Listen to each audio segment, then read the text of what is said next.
বাংলাদেশে এবারের ভোটে আওয়ামী লীগ নেই। দেশে আওয়ামী লীগের একটা বড় সমর্থক গোষ্ঠী আছে, সেটা অনেকের মতে 30 থেকে 40% মধ্যে, কারো কারো মতে তার চেয়েও বেশি। আওয়ামী লীগ নেত্রী শেখ হাসিনা তার দলের সমর্থকদের বলেছেন ভোট বয়কট করতে।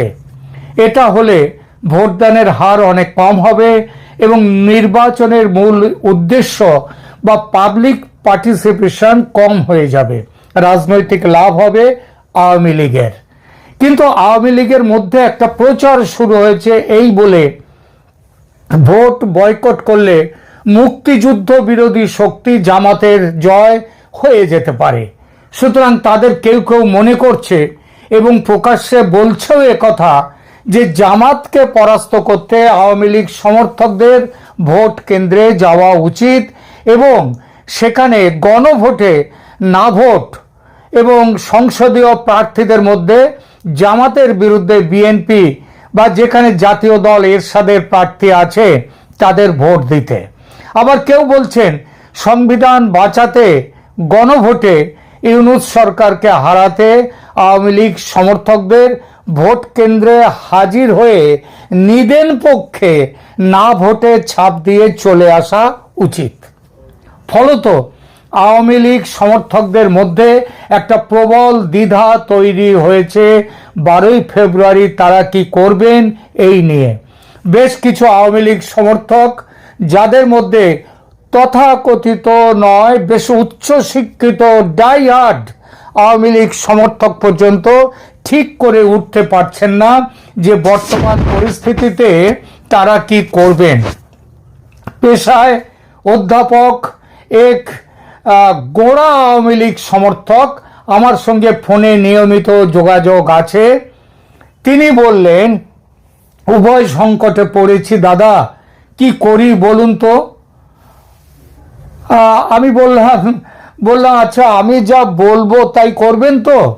তিনি বললেন, আপনি বাজে কথা বলবেন না, এই বিশ্বাস আছে আমার, সুতরাং আপনি যা বলবেন সেটাই করব। তবু আগে ভাগে কথা দিচ্ছি না, আগে আপনি বোঝান, আমি বুঝে নিই, তারপর আমার ডিসিশন বলবো। বললাম তাই হোক। এরপর তাকে আমার বিশ্লেষণ বুঝিয়ে বললাম, যে কথা আমি তাকে বলেছি সেই কথাগুলোই আর একটু গুছিয়ে এখানে এই প্রতিবেদনে তুলে ধরলাম। আশা করব আপনারা আমার বক্তব্যের সঙ্গে সহমত হলে ভোট কেন্দ্রে যাবেন না। হ্যাঁ, আমি আপনাদের বলছি, নেত্রী শেখ হাসিনা যেমন বলেছেন ভোট বয়কট করুন, আমিও বলছি ভোট বয়কট করুন। নেত্রী এই বয়কটের সব কারণগুলো খুলে বলেননি। রাজনৈতিক বাধ্যবাধকতা আছে, বুঝতেই পারছেন কেন তিনি বলেননি, সেটাও একটু ভাবলে বুঝতে পারবেন। তবে সেই কারণগুলো আমি বলছি। এটা অস্বীকার করার উপায় নেই যে বাংলাদেশের বর্তমান রাজনৈতিক প্রেক্ষাপটে আওয়ামী লীগ সমর্থকদের এই ভোট দেব কি দেব না, সেই একটা গান আছে না আশা ভোসলের, যে যাব কি যাব না ভেবে ভেবে হায় রে যাওয়া তো হলো না। তো এখানেও তাই ভোট দেব কি দেব না ভেবে ভেবে শেষ পর্যন্ত ভোট দিতে যাবেন না, যেমন যাওয়া হয়নি তেমন ভোট দিতে যাবেন না। এই দ্বিধা, এই যে ভোট দেব কি দেব না, এই দ্বিধা অত্যন্ত গভীর এবং কৌশলগত। একদিকে দলীয় আনুগত্য ও নেত্রীর নির্দেশ, অন্যদিকে আদর্শিক শত্রু জামায়াতকে ঠেকানোর তাড়না। এই দুয়ের মাঝে একটি যৌক্তিক পথ খুঁজে বের করা বেশ কঠিন। তার উপর জামাত, বিএনপি, এনসিপি, সরকার, সেনাবাহিনী যেভাবে উল্টো পাল্টা ভুজুং ভাজুং দিয়ে আওয়ামী লীগ সমর্থকদের ভোট কেন্দ্রে নিয়ে আসার চেষ্টা করছে, তাতে মনে দ্বিধা আসাটা খুবই স্বাভাবিক এবং বাস্তব। তবু আওয়ামী লীগ সমর্থকদের জন্য ভোট বয়কট কেন সবচেয়ে কার্যকর কৌশল, তার একটি সুসংগত ও যুক্তিপূর্ণ বিশ্লেষণ আমার পক্ষ থেকে উপস্থাপিত করছি। ভেবে দেখবেন ঠিক বলছি কিনা। ভোট বয়কট কেন একটি রাজনৈতিক ও কৌশলগত অস্ত্র। বর্তমান পরিস্থিতিতে আওয়ামী লীগ সমর্থকদের জন্য ভোট কেন্দ্রে না যাওয়া কেবল একটি আবেগ সম্পর্কিত বা আবেগীয় সিদ্ধান্ত নয়, বরং এটি একটি শক্তিশালী রাজনৈতিক হাতিয়ার। এর পেছনে কেন এটা হাতিয়ার, তার প্রধান যুক্তিগুলো হলো, এক এক করে বলি। প্রথমত, অংশগ্রহণ যদি করেন, অর্থাৎ ভোট কেন্দ্রে যদি আপনি যান, তার অর্থ হলো বৈধতা দেয়া এই ভোট প্রক্রিয়াকে। গণতন্ত্রে না ভোট দেয়া বা বিরোধী পক্ষকে ভোট দেয়া উভয় ক্ষেত্রেই আপনি পরোক্ষভাবে বিদ্যমান নির্বাচনী ব্যবস্থা এবং সেই প্রক্রিয়াটাকে মেনে নিচ্ছেন, এটাই প্রমাণিত হয় যদি আপনি যান।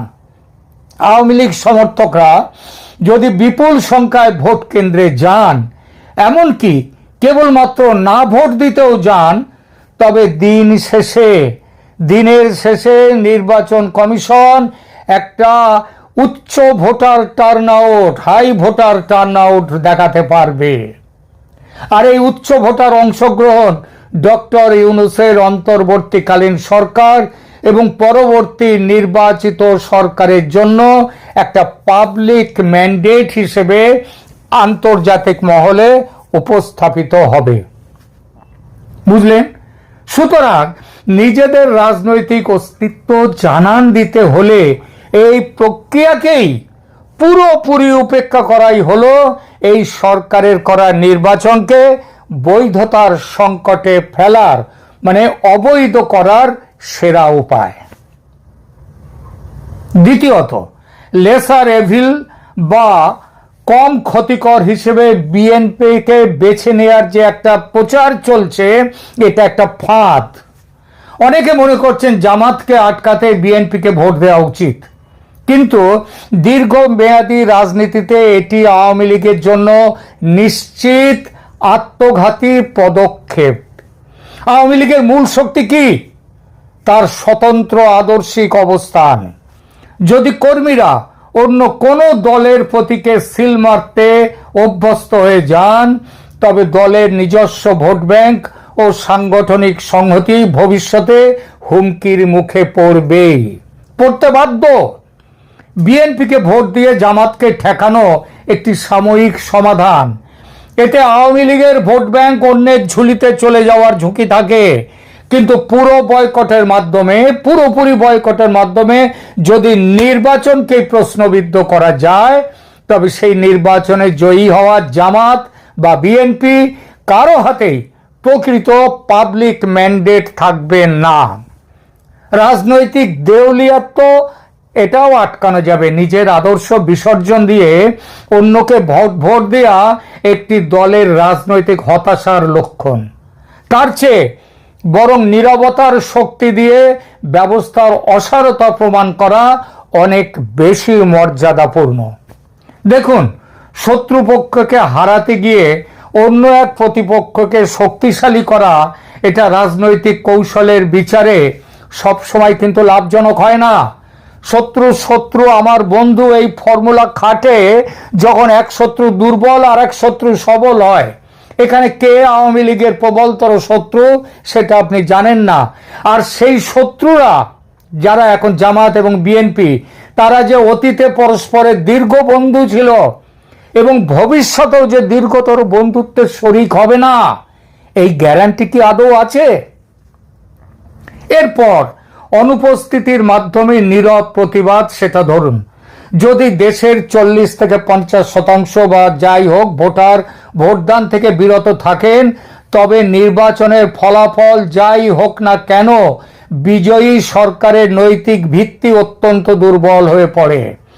আন্তর্জাতিক পরিমণ্ডলে এটা প্রতিষ্ঠিত হবে তাহলে যে দেশের একটা বিশাল জনগোষ্ঠীকে বাদ দিয়ে বা তাদের অনীহার মুখে এই নির্বাচন অনুষ্ঠিত হয়েছে। এই অদৃশ্য জনশক্তি বা সাইলেন্ট মেজরিটি হিসেবে নিজেদের অবস্থান ধরে রাখাই হবে আওয়ামী লীগের জন্য সবচেয়ে বড় শক্তির জায়গা। দেখুন, 2014 সালের 10ম সংসদ নির্বাচনে 39.58% ভোট পড়েছিল। 2024-এর দ্বাদশ সংসদ নির্বাচনে 41.80% ভোট পড়েছিল। বিএনপি অধিকাংশ বিরোধী দল নির্বাচন বর্জন করেছিল, তার জন্যই এই ভোট। তাই সেই নির্বাচনকে পশ্চিমী দুনিয়া মানেনি। আর এবার এই 2026-এর ভোটে শতকরা হার এর থেকেও কমে নেমে আসবে যদি আওয়ামী লীগ সমর্থকরা ভোট বয়কট করে। আর সেটা হলে এবারের নির্বাচনও আন্তর্জাতিক দুনিয়া মানবে না, তাই নয় কি? তারপরেও আছে আদর্শিক সংঘাত এবং জামাত ইস্যু। জামাতের উত্থান নিয়ে শঙ্কা থাকা খুব স্বাভাবিক। তবে যুক্তি হলো, যদি নির্বাচনটি একতরফা বা অগ্রহণযোগ্য হিসেবে চিহ্নিত হয়, তবে সেই নির্বাচনে জয়ী হয়ে আসা শক্তির স্থায়িত্ব নিয়েও প্রশ্ন উঠবে। আওয়ামী লীগ তখন যদি রাজপথে বা রাজনৈতিক ময়দানে আবার ফিরে আসতে চায়, তবে তাদের জন্য একটি বিতর্কিত নির্বাচন এবং দুর্বল জনসমর্থনের সরকার অনেক বেশি ফায়দা নিয়ে আসবে, সুবিধাজনক পরিস্থিতি তৈরি করবে। একই বক্তব্য খাটে বিএনপির ক্ষেত্রেও। নিজেকে প্রশ্ন করুন তো, 2024-এর 5 আগস্টের পর থেকে যেভাবে মুক্তিযুদ্ধের স্মৃতিচিহ্ন ধ্বংস করা হয়েছে, যেভাবে 71-এর ঐতিহ্য ধ্বংস করা হয়েছে, তার জন্য বিএনপির কি কোনো ভূমিকা নেই? সব দোষ জামাতের? যেভাবে রাজাকাররা দখল করে নিয়েছে বাংলাদেশের আত্মা, তার বিরুদ্ধে কি সামান্যতম প্রতিবাদ করেছে বিএনপি গত 18 মাসে? যেভাবে 30 লাখ বাঙালির রক্তে রাঙা হাত, 3 লাখ মা বোনের সম্ভ্রম কেড়ে নেওয়া পাকিস্তান দখলদারি শুরু করেছে এই দেশে, তাদের মিত্র রাজাকারদেরকে নিয়ে, জামাতকে নিয়ে, তার বিরুদ্ধে সামান্যতম কিছু সামান্যতম কি করেছে বিএনপি? প্রিয় দর্শক, রাজনীতির দাবার চালে কখনো কখনো চাল না দেয়া বা ময়দান ছেড়ে দেয়াটা সবচেয়ে বড় চাল হয়ে দাঁড়ায়। ভোট কেন্দ্রে গিয়ে যে কোনো ধরনের সক্রিয়তা প্রদর্শন বর্তমান ব্যবস্থার আয়ু দীর্ঘায়িত করবে, অতএব ভোট কেন্দ্রে যাবেন না। তাই নিজেদের রাজনৈতিক ওজন এবং অস্তিত্ব প্রমাণের জন্য টোটাল ভোট বয়কট বা পূর্ণাঙ্গ নির্বাচন বর্জনই হতে পারে সবচেয়ে ধারালো কৌশল। এই কৌশল আন্তর্জাতিক এবং সাংবিধানিকভাবে কিভাবে কাজ করতে পারে সেটা একটু ব্যাখ্যা করি। একটি রাজনৈতিক দলের বিশাল সমর্থক গোষ্ঠী যখন সক্রিয় থাকে, তখন তাদের প্রতিটি পদক্ষেপই জাতীয় ও আন্তর্জাতিক রাজনীতিতে বড় ধরনের প্রভাব ফেলে।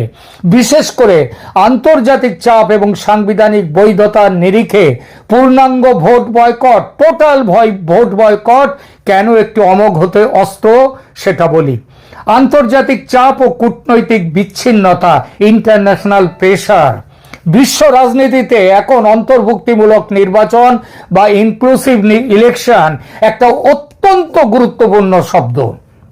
আন্তর্জাতিক সম্প্রদায়, বিশেষ করে জাতিসংঘ, ইউরোপীয় ইউনিয়ন, মার্কিন যুক্তরাষ্ট্র, ভারত, রাশিয়া সমস্ত দেশের নির্বাচনের গ্রহণযোগ্যতা বিচার করে মূলত দুটি মানদণ্ডে: অংশগ্রহণমূলক প্রকৃতি এবং ভোটারের উপস্থিতি। বৈধতার সংকট তৈরি হয়ে যাবে যদি দেশের একটি প্রধান রাজনৈতিক শক্তি এবং তাদের বিশাল জনসমর্থক গোষ্ঠী, যারা অন্তত 40 থেকে 50%, তারা যদি নির্বাচন প্রক্রিয়ার বাইরে থাকে। তবে আন্তর্জাতিক মহলে এই নির্বাচন একতরফা হিসেবে চিহ্নিত